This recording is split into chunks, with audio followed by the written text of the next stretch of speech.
आज उस्ताद का शेर था बुधूं। इरशाद इरशाद। अरे इरशाद जो नालो न वठो न माया पैसा थींदा आहिनि। साईं बुधायो शेर बुधायो। सुहिणा तुंहिंजे इश्क में कटाए सघां थो गर्दन। वाह वाह वाह वाह। सुहिणा तुंहिंजे इश्क में कटाए सघां थो गर्दन। अॻिते बि ॾसल ॾे। केला 20 रुपया दर्जन 20 रुपया दर्जन। हाँ मखनी जानी। अरे मखनी छो थी रोए? जानी कल बाजार शॉपिंग करण वई मां चोर मुका पर्स कसे उनमें 10,000 हुया।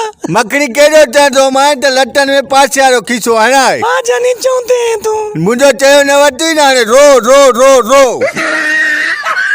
अरे यार अॼु तोखे जादू ॾेखारियां। ॾेखार। तो वटि चाबी आहे? आहे वठ। हिन चाबी के तू सोनो ॾिसदे या चांदी? सोनो। हिनके मर्द थी ॾिसदे औरत? मर्द। बकरी थी ॾिसदे बकरो? बकरो। खदड़ो थी ॾिसदे खदड़ी? खदड़ो। फनकार साहब तव्हां झरझंग गायो था, तजुर्बे वारा फनकार हो, तव्हां का सवाल आहे तव्हांखे ॾुखियो कमु कहिड़ो लॻंदो आहे? पोइ ॿुधाईंदो मां। हाणे ॿुधाए था। जॾहिं ज़ाल रुसी वेंदी आहे न उनखे परचाइण में वॾी ॾुखियाई थींदी आहे। इन खां वधीक ॾुखियो को बि कमु न आहे।